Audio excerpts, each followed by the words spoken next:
Hey friends, hi, welcome to my channel simple life facts. आज हम बात करने वाले हैं कि ओमान में मिनिमम सैलरी रिक्वायर्ड या मिनिमम कितनी सैलरी आपको चाहिए होती है यहाँ पे अच्छे से सर्वाइव करने के लिए।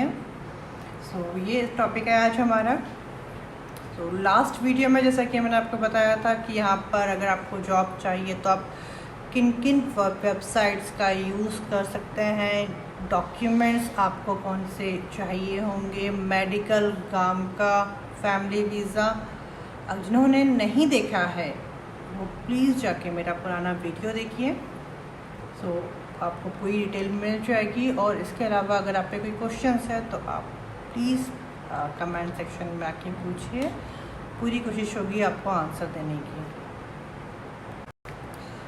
हम सबसे पहले बहुत छोटी बेसिक जो जानकारियाँ हैं उसके बारे में बात करते हैं। जैसे कि यहाँ पर normally Sunday, Monday, Tuesday, Wednesday and Thursday आपके ऑफिस होते हैं and Friday and Saturday of होता है। तो फ्राइडे एंड सैटरडे आपका नॉर्मली हॉलीडेज होते हैं और आपकी जो ईयर में एक बार 30 डेज़ की आपकी पेड लीव्स बनती है, जो कि जिस भी आप शहर में रहते हैं। लेट्स से मस्कट से आपको नागपुर जाना है तो मस्कट से नागपुर जाना और आने का जितना भी आपका एक्सपेंसेस होगा वो कंपनी प्रोवाइड करती है। तो ये आपको बहुत क्लियर हो चुका होगा कि आपको आपके शहर तक जाने का जितना भी खर्चा है उतना ही कंपनी प्रोवाइड करती है, उसके ज़्यादा नहीं करती है। और ये कंपनी सिर्फ एक बार साल में करती है, उसके बाद आपको जितने बार भी आना है जाना है तो वो आपके अपने खर्चे पे होता है।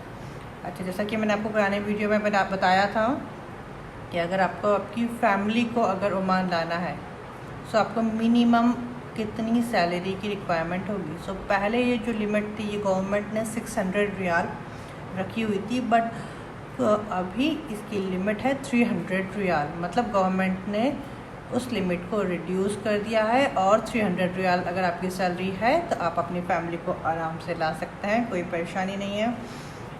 कॉन्ट्रैक्ट जो होता है नॉर्मली वो 2 इयर्स का होता है यहाँ पर, और 2 इयर्स का जो कंपनी है आपको 2 साल का कॉन्ट्रैक्ट देगी और 2 साल के बाद में आपको आपका जो कॉन्ट्रैक्ट है वो रिन्यू करवाना होगा। आपको कॉन्ट्रैक्ट की बात रही।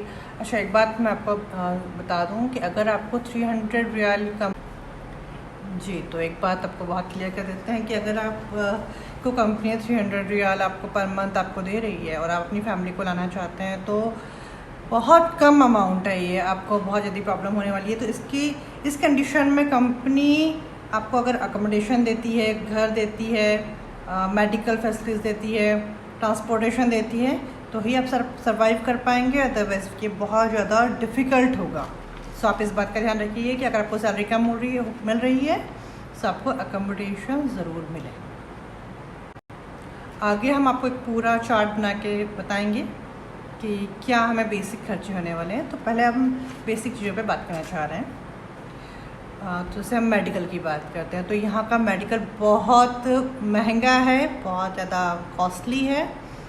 नॉर्मली इसलिए कंपनी ही मेडिकल प्रोवाइड करती है, हमें इंश्योरेंस वगैरह मिलता है। ये चीज़ आप ध्यान रखिए कि आपको कंपनी मेडिकल दे, ठीक है। अच्छा, जैसे हम खर्चों की बात करते हैं जैसे हम बात करते हैं वाईफाई की। वाईफाई का एक अमाउंट होता है जो कि मतलब फिक्स्ड होता है, उतना ही आएगा, जैसे 30 रियाल आएगा। लेकिन फ़ोन के लिए हम नहीं बोल सकते, इस पर आपका डिपेंड करता है अगर आप कितने कॉल करते हैं। बट नॉर्मली ऑफिशियल कॉल के लिए कंपनी फ़ोन प्रोवाइड करती है। और इसके बाद जो रेंट की बात करते हैं तो अगर आप बहुत पॉश एरिया में रहते हैं, मस्कट में सिटी में रहते हैं तो आपको बहुत हाई बंगलो भी 500 रियाल 600 रियाल से ऊपर भी मिल सकते हैं। और थोड़े से अगर आप आउट एरिया में जाकर रहते हैं तो आप आराम से 100-200 रियाल में भी सर्वाइव कर सकते हैं बहुत अच्छे से, और बहुत अच्छा घर आपको मिल जाएगा। ये चीज़ है। अच्छा, सेकेंडली किड्स स्कूल की बात करते हैं तो किड्स स्कूल में यहाँ पे अमेरिकन भी है, ब्रिटिश भी है, इंडियन इंटरनेशनल से कि मेरा बेटा इंटरनेशनल में पढ़ रहा है। वहाँ पर थोड़ी ज़्यादा फ़ीस है। हम नॉर्मल इंडियन स्कूल की बात करते हैं तो थोड़ी कम फ़ीस है। उसके बाद आउटिंग की बात करते हैं अगर हम, तो आप 3 स्टार 4 स्टार 5 स्टार में अगर आप खाना खाते हैं, कितने बार वीक में खाना खाते हैं या मंथ में खाना खाते हैं, ड्रिंक्स कितनी लेते हैं, अगर आप बहुत हाई फाई में खाना खाते हैं या तो आपका जो एक्सपेंस होगा वो ऑफकोर्स बहुत ज़्यादा होगा। नॉर्मल होटल्स हैं यहाँ पे, बहुत अच्छे होटल्स हैं, अगर आप उनमें जाके अपना टाइम स्पेंड करते हैं, उनमें आप अपना फैमिली के साथ में अपना लंच डिनर जो भी है वो लेते हैं, एंजॉय करते हैं, तो वो थोड़ा कम होता है। तो ये सब चीज़ें आपके ऊपर डिपेंड होती है कि आप क्या करते हैं। हम बात करने वाले हैं बहुत ही नॉर्मल फैमिली की, जिसमें एक हस्बैंड, वाइफ और छोटा बेबी, छोटा बच्चा 3-4 साल का हो, तो हम उसका कैलकुलेशन करने वाले हैं। उसके बाद ये आपके ऊपर डिपेंड करता है कि आप कहाँ पे कितना खर्चा करते हैं। तो चलिए स्टार्ट करते हैं हमारा वीडियो।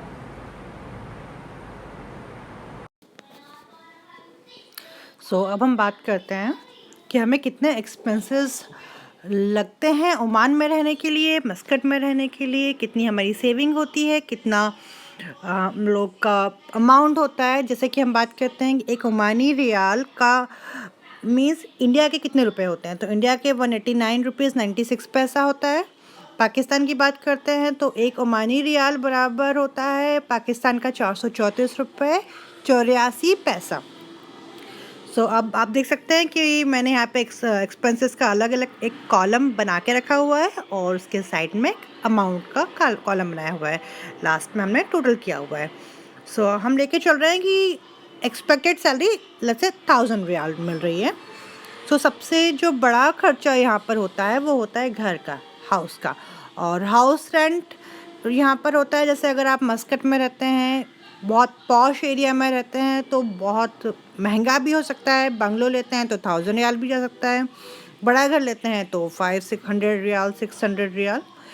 लेकिन क्योंकि हम सेविंग की यहाँ पे बात करने वाले हैं, एक मस्कट से थोड़े से दूर जाके, बहुत ज़्यादा नहीं, थोड़े से आउट एरिया में जाके अगर हम छोटा सा 1 BHK घर लेते हैं, 150 रियाल में आपका आराम से 100 to 150 रियाल में आपको घर मिल जाएगा। तो हम यहाँ पे 150 रियाल लिखते हैं।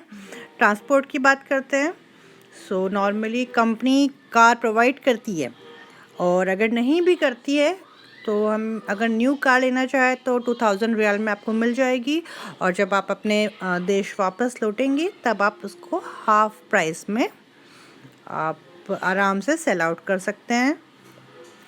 और वैसे अगर आप नए आए हुए हैं यहाँ पर और ट्रांसपोर्ट की बात करते हैं हम, 100 रियाल में आपका आराम से एक कार आप हायर कर सकते हैं और 10 रियाल आपका पेट्रोल का लगेगा।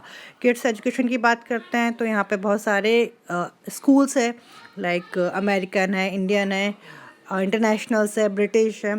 डिपेंड करता है कि आप किस स्कूल में बच्चे को पढ़ाते हैं, छोटे बच्चे को। तो अगर हम नॉर्मल स्कूल की बात करते हैं 50 रियाल पर मंथ ईज़िली लगता है यहाँ पर। बिल्स की बात करते हैं तो वाईफाई का बिल 30 रियाल, जो कि ओमान टेल की बात कर रहे हैं हम, वाईफाई का 30 रियाल बिल चार्ज होता है, जो कि फिक्स्ड है। वाटर और इलेक्ट्रिसिटी आपके डिपेंड करता है कि आप कितना यूज़ कर रहे हैं।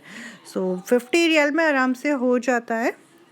आउटिंग की बात करते हैं तो आप डिपेंड करता है कि आप 5 स्टार 4 स्टार या कहाँ पे आप अपना टाइम स्पेंड करते हैं। थिएटर्स वगैरह भी सब है यहाँ पर, तो आप कितना खर्चा करते हैं, कितनी शॉपिंग करते हैं। अगर बहुत ज़्यादा नहीं,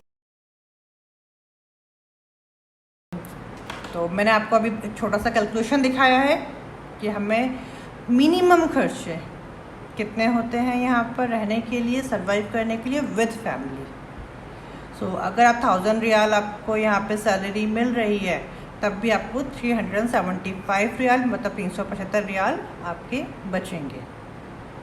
तो अगेन वही बात कि आप कितना खर्च करते हैं, आपका लिविंग स्टैंडर्ड क्या है, सब कुछ आपके ऊपर डिपेंड करता है। उतना डिफ़िकल्ट कुछ भी नहीं है। अगर आप चाहें और भी आपके कोई भी क्वेश्चन है तो आप प्लीज़ मुझसे कमेंट सेक्शन में आके पूछिए, मैं आपको पूरी कोशिश करूँगी आंसर देने की। और thanks for watching and please like करिए वीडियो को और चैनल को सब्सक्राइब करना ना भूलें।